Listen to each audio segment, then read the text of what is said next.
परमात्म युग, संगम युग की बधाइयाँ।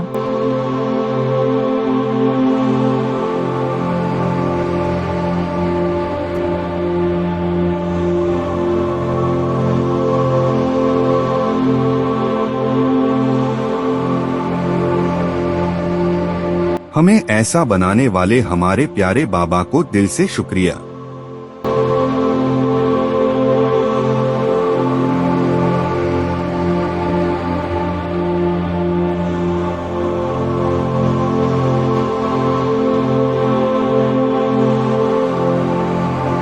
आज है हमारे प्राण प्यारे बाबा की साकार मुरली 27 अगस्त 2024 प्रात। मुरली ओम शांति। बाप दादा मधुबन का सार। मीठे बच्चे, चैतन्य अवस्था में रह बाप को याद करना है। सुन्न अवस्था में चले जाना या नींद करना, यह कोई योग नहीं है। प्रश्न: तुम्हें आंखें बंद करके बैठने की मना क्यों की जाती है? उत्तर: अगर तुम आंख बंद करके बैठेंगे तो दुकान का सारा सामान ही चोर चोरी करके ले जाएंगे। माया चोर बुद्धि में कुछ भी धारणा होने नहीं देगी। आंख बंद करके योग में बैठेंगे तो नींद आ जाएगी, पता ही नहीं चलेगा, इसलिए आंखें खोलकर बैठना है। कामकाज करते बुद्धि से बाप को याद करना है, इसमें हठयोग की बात नहीं है। ओम शांति। रूहानी बाप कहते हैं बच्चों को, देहधारी सब बच्चे हैं, तो रूहानी बाप आत्माओं को कहते हैं आत्मा ही मुख्य है। यह तो अच्छी रीति समझो। यहाँ तो सुजाग हो बैठना है। चलते फिरते, उठते बैठते अपने को आत्मा समझ बाप को याद करना है। बाप ऐसे नहीं कहते यहाँ बैठे बेहोश हो जाओ। फिर पवित्र भी बनना है। पवित्रता बिगर धारणा नहीं होगी।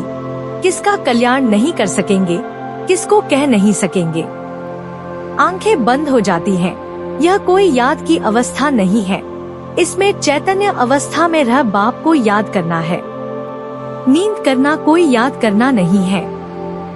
बच्चों को कई पॉइंट्स समझाई जाती है। बाप बतलाते हैं यह चक्र कैसे फिरता है, मनुष्य पुनर्जन्म कैसे लेते हैं। तुमको तो बाप कहते हैं गृहस्थ व्यवहार में रहते सुजाग रहना है। कामकाज करते बुद्धि से बाप को याद करना है। जरूर काम करेंगे, आंखें खोलकर करेंगे ना। धंधा आदि सब कुछ करते रहो। बुद्धि योग बाप के साथ हो, इसमें गफलत नहीं करनी है। बाप तो अच्छी रीति बैठ समझाते हैं, इसमें आंखें नहीं बंद करनी है। बाप कहते हैं मित्र संबंधियों को जो बैठ याद करते हो वह सब भूल जाओ। एक बाप को याद करना है। सिवाय याद की यात्रा के पाप कट नहीं सकते। भोग ले जाते हैं, गुम हो जाते हैं सूक्ष्म अवतन में। इसमें क्या होता है? जितना समय वहाँ है, विकर्म विनाश हो न सके। शिव बाबा को याद कर न सके, न बाबा की वाणी सुन सकेंगे, तो घाटा पड़ जाता है। खेल पाल करना बाबा ने बंद कर दिया है। जन्म जन्मांतर के पाप तो बाप की याद से ही कटते हैं। बाकी साक्षात्कार आदि से कोई फायदा नहीं होता। अपने को आत्मा समझ बाप को याद करो। तुम बच्चों को बाप अभी राजयोग सिखला रहे हैं, फिर राजाई मिल जाती है। तुमको कहा जाता है अपने को आत्मा समझ बाप को याद करो। वह सन्यासी फिर आत्मा समझ ब्रह्मा को याद करते हैं। ब्रह्मा को परमात्मा समझते हैं। ब्रह्मा ज्ञानी है। वास्तव में ब्रह्मा है रहने का स्थान। जहाँ तुम आत्माएं रहती हो वह फिर कहते हम उनमें लीन होंगे। यहाँ तो बेहद का बाप तुम बच्चों को पढ़ाते हैं। वह कहते भगवान 40,000 वर्ष बाद आएगा। इसको कहा जाता है अज्ञान अंधियारा। बाप कहते हैं नई दुनिया की स्थापना और पुरानी दुनिया का विनाश करने वाला तो मैं हूँ। मैं स्थापना कर रहा हूँ, विनाश भी सामने खड़ा है। अब जल्दी करो, पावन बनो तभी पावन दुनिया में जाएंगे। यह तो पुरानी तमो प्रधान दुनिया है। कृष्ण को दिखाया है अर्जुन के घोड़े गाड़ी में बैठा है। ऐसे नहीं, कि अर्जुन के अंदर कृष्ण बैठा है। कृष्ण तो देहधारी था ना, न कोई लड़ाई आदि की बात है। बाप नई दुनिया स्थापन करते हैं तो जरूर नई दुनिया में सुख होगा ना। बाप तो नया मकान बनाते हैं, उस दुनिया को ही सतो प्रधान दुनिया कहा जाता है। अभी तो सब तमो प्रधान अपवित्र हैं, पराये रावण राज्य में बैठे हैं। राम तो कहा जाता है शिव बाबा को, राम राम कह राम नाम का दान देते हैं। अब कहाँ राम, कहाँ शिव बाबा। अब शिव बाबा तुम बच्चों को कहते हैं माँ कम याद करो, जहाँ से आए हो वहाँ ही फिर जाना है। जब तक बाप को याद कर पवित्र नहीं बनेंगे तो वापस भी जा नहीं सकेंगे। तुम्हारे में भी कोई विरले हैं जो अच्छी रीति बाप को याद करते हैं। मुख से तो कहने की बात नहीं, भक्ति में राम राम मुख से कहते हैं। कोई नहीं कहेंगे तो समझेंगे यह नास्तिक है। तुमको कोई चीज नहीं, कोई आवाज नहीं, सिर्फ कहते हैं अपने को आत्मा समझ मुझे याद करो। मुख से कहना भी नहीं है। लौकिक बाप को भी बच्चे बुद्धि से याद करते हैं, बाबा बाबा बैठकर कहते थोड़े ही हैं। तुम अभी जानते हो आत्माओं का बाप कौन है। आत्माएं तो सब भाई भाई हैं।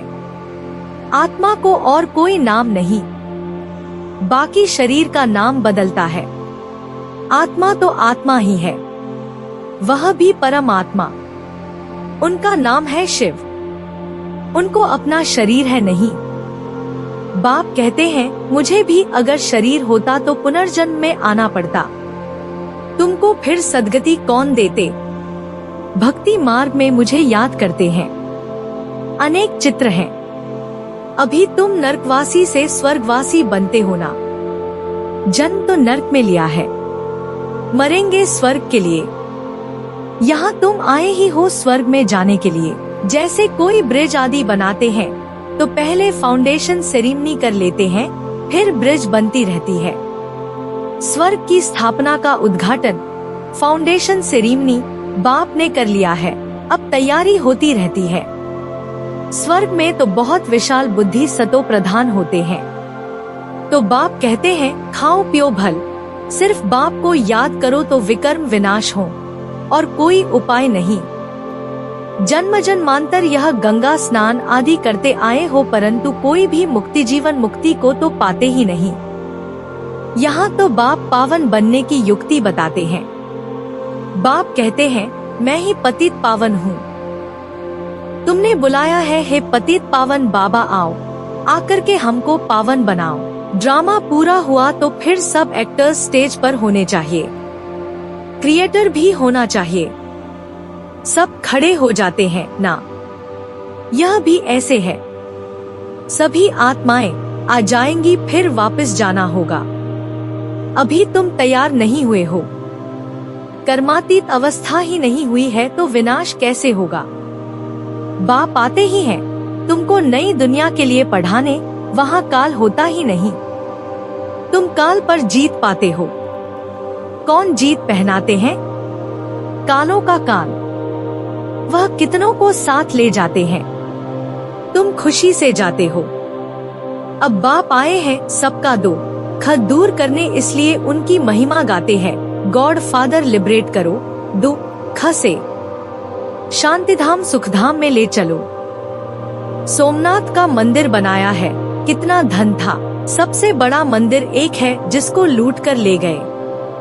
बाप कहते हैं तुम पद्मा पद्म भाग्यशाली बनते हो। कदम कदम पर बाप को याद करते रहो तो पद्म इकट्ठे होंगे। इतनी कमाई बाप को याद करने से होती है, फिर ऐसे बाप को याद करना तुम भूलते क्यों हो?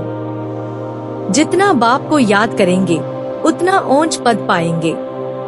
अच्छा, प्राण प्यारे बाप दादा प्रति याद प्यार। मीठे मीठे सिकीलधे बाप दादा प्रति बच्चों का याद प्यार और गुड मॉर्निंग। रूहानी बच्चों की रूहानी बाप को नमस्ते।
धारणा के लिए मुख्य सार। 1. गृहस्थ व्यवहार संभालते हुए बुद्धियोग बाप के साथ रखना है। गफलत नहीं करनी है। पवित्रता की धारणा से अपना और सर्व का कल्याण करना है। 2. याद की यात्रा और पढ़ाई में ही कमाई है। ध्यान दीदार तो घूमना है, इसलिए उससे कोई फायदा नहीं। जितना हो सके सुजाग हो, बाप को याद कर अपने विकर्म विनाश करने हैं। वरदान। श्रेष्ठ स्मृति द्वारा श्रेष्ठ स्थिति और श्रेष्ठ वायुमंडल बनाने वाले सर्व के सहयोगी भव। योग का अर्थ है श्रेष्ठ स्मृति में रहना। मैं श्रेष्ठ आत्मा श्रेष्ठ बाप की संतान हूँ। जब ऐसी स्मृति रहती है तो स्थिति श्रेष्ठ हो जाती है। श्रेष्ठ स्थिति से श्रेष्ठ वायुमंडल स्वत बनता है, जो अनेक आत्माओं को अपनी ओर आकर्षित करता है। जहाँ भी आप आत्माएं योग में रहकर कर्म करती हो, वहाँ का वातावरण, वायुमंडल औरों को भी सहयोग देता है।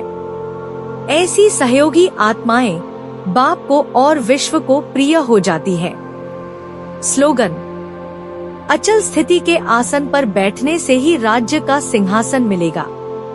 आज हमारे प्राण प्यारे बाबा ने यह जीवन जीने की कला सिखाई है कि हमें अपने परमपिता परमात्मा निराकर शिव बाबा की याद में निरंतर रहना है, ताकि हमारे विकर्म विनाश हो। बाबा ने यह बताया कि आंखें बंद करके या एक ही जगह बैठकर ही याद की यात्रा नहीं होती। हम अपने कार्य करते हुए भी, पढ़ाई या काम करते हुए अपने भगवान बाप को याद करके अपने पाप का बोझा सर से उतार सकते हैं। फिर बाबा ने यह वरदान दिया कि हम आत्माएं जिनको बाबा ने अपनी याद दिलाई है, राजयोग सिखाया है, जिन महाकाल को हम सब भक्ति में पुकारते थे, उन्हें बाबा ने आकर स्मृति दिलाई तो उनकी इतनी शक्तिशाली याद में रहकर पवित्र बनाना है और अपने आसपास के वातावरण को भी श्रेष्ठ बनाना है, ताकि अन्य आत्माओं को भी सहयोग मिल सके। आखिर में प्राण प्यारे बाबा ने यह शक्तिशाली स्लोगन दिया कि किसी भी परिस्थिति में यदि हम अचल रहते हैं तो ही हम राज्य सिंहासन पर बैठने के लायक बन पाएंगे। तो आज की इतनी सुंदर दिल को दैवी गुणों से भरने वाली मुरली के लिए हमारे प्राण प्यारे निराकर शिव परमपिता परमात्मा को दिल से पद्मा पदम बार शुक्रिया। वाह हमारे बाबा वाह।